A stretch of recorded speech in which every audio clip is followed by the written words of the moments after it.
warahmatullahi wabarakatuh. Perkenalkan, kami dari kelompok 2 yang beranggotakan 1. Maisi Salamah, 2. Gustama Prajodi, 3. Ikfi Ubaidillah, 4. Farha Maulida, 5. Yuliana Puspita Dewi, 6. Fitroh Nur Anzilni, 7. Laila Cahya Ramadhani.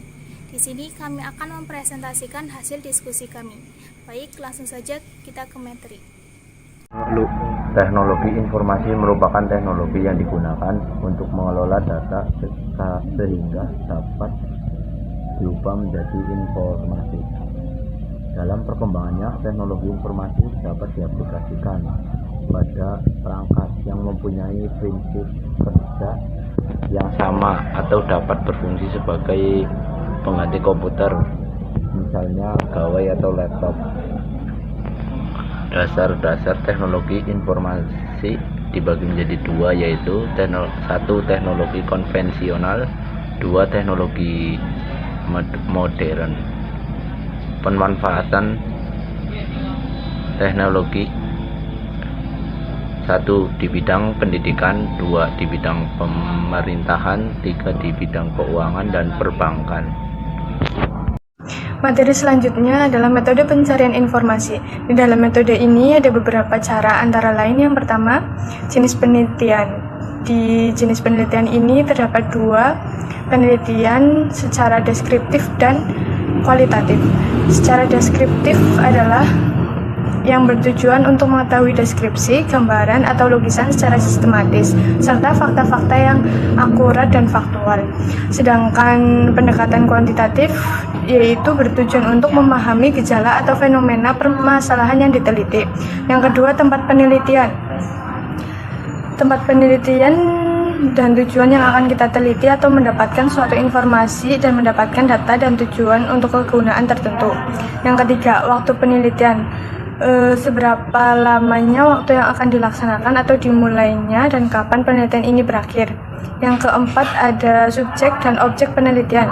Subjek yang digunakan adalah seperti orang yang ada di dalam rumpun yang kita teliti.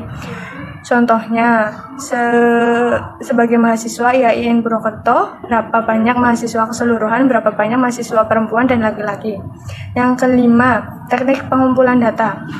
Di dalam teknik ini ada beberapa tahapan. Yang pertama, ada tahapan observasi, adalah pengumpulan data yang dilakukan dengan cara mencatat informasi yang dilakukan dan disaksikan selama penelitian. Yang kedua, wawancara yang mendalam. Wawancara ini berlangsung dalam bentuk komunikasi yang dilakukan oleh pewawancara. Data yang dilakukan dengan cara mencatat informasi yang dilakukan dan disaksikan selama penelitian. Yang kedua, wawancara yang mendalam. Wawancara ini berlangsung dalam bentuk komunikasi yang dilakukan oleh pewawancara. Yang ketiga, ada dokumen. Dokumen dalam penelitian ini berisi tentang hal yang menyangkut kebutuhan informasi dan referensi-referensi yang dimiliki. Yang keenam, ada analisis data. Analisis data ada langkah-langkahnya. Yang pertama, mengelola dan mempersiapkan data yang akan diteliti. Yang kedua, membaca keseluruhan data. Yang ketiga, menganalisis lebih detail dan mengolah materi. Yang keempat, menerapkan proses untuk mendeskripsikan seperti orang-orang, kategori, dan tema yang akan dianalisis. Yang kelima, menunjukkan bagaimana deskripsi dan tema-tema yang akan disajikan. Yang keenam, menginterpretasi atau memaknai data. Materi yang selanjutnya adalah tantangan dan resiko dalam dunia maya. Tantangan dalam dunia pendidikan yaitu sebagai seorang pengajar, kita harus menguasai media pembelajaran online tersebut. Kemudian kita harus pandai-pandai mencari pembelajaran supaya informasinya benar dan tidak provokatif. Kemudian seorang pengajar juga harus memiliki mental yang kuat dalam melaksanakan pembelajaran daring. Kemudian untuk resiko, ada cyberbullying, cyberpsikologi, cyberpredator. Kemudian dalam dunia maya, aktivitasnya pun dapat melunturkan nilai luhur budaya bangsa. Kemudian ada phishing, perjudian online, scams, dan malware. Untuk menghindari risiko ini, ada beberapa cara yang bisa kita lakukan. Yang pertama, kita bisa selektif terhadap budaya yang asing. Kemudian selektif juga terhadap informasi atau berita yang masuk kepada kita. Kemudian waspada agar kita tuh jangan mudah percaya terhadap sesuatu yang asing. Di sini saya akan menjelaskan tentang manajemen penggunaan media online. Untuk pengertian manajemen penggunaan media online sendiri yaitu ilmu yang mempelajari bagaimana pengelolaan media dengan prinsip dan proses manajemen yang dilakukan, baik terhadap industri yang bersifat komersial maupun sosial. Adapun yang dimaksud dengan media online yaitu pengelolaan media dalam ranah internet, mulai dari manajemen yang berkonvergasi, iklan online, dan lain-lain. Adapun kegiatan manajemen yang dilakukan dalam pengelolaan media online yaitu perencanaan, pengorganisasian, pengarahan, dan pengawasan dalam perubahan ke media online. Yang selanjutnya ialah intellectual property. Intellectual property atau IP atau kekayaan intelektual merupakan nadi bagi setiap pelaku industri kreatif.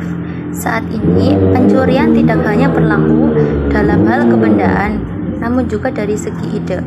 Intellectual property sendiri merujuk pada kekayaan yang lahir dari kemampuan intelektual manusia, meliputi teknologi, ilmu pengetahuan, seni, dan sastra.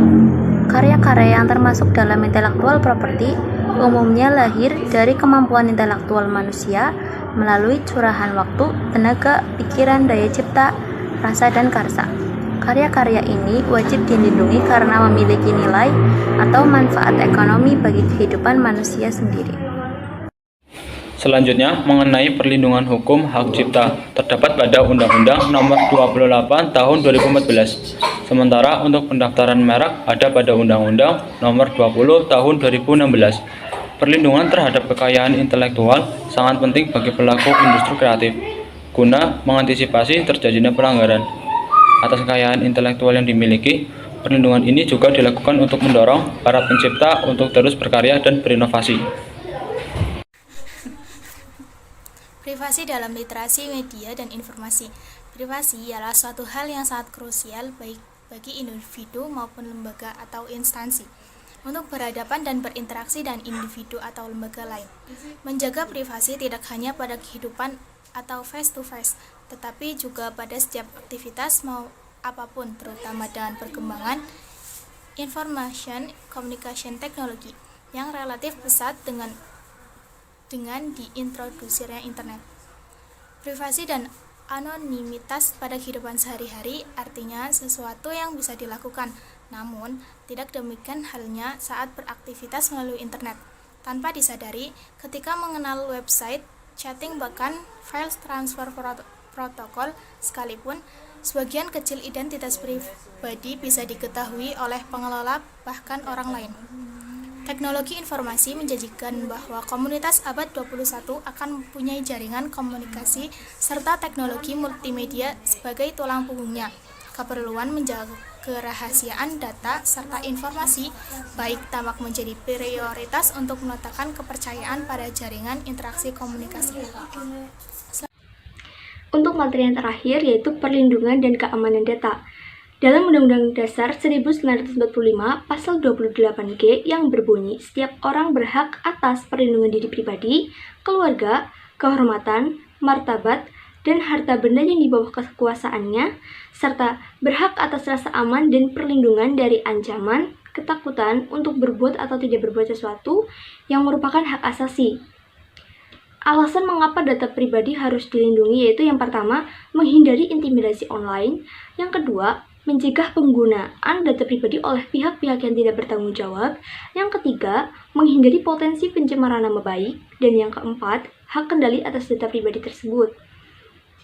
Hal sepele yang kadang dilakukan oleh orang-orang dalam bermedia sosial yaitu tidak memanfaatkan fitur security, privacy, dan setting pada akun media sosial masing-masing, sehingga perlindungan dan keamanan datanya pun rendah, terancam untuk terkena hack oleh orang-orang yang tidak bertanggung jawab. Demikian penyampaian materi oleh kelompok 2. Kurang lebihnya mohon maaf. Semoga apa yang kami sampaikan bisa dipahami. Terima kasih. Wassalamualaikum warahmatullahi wabarakatuh.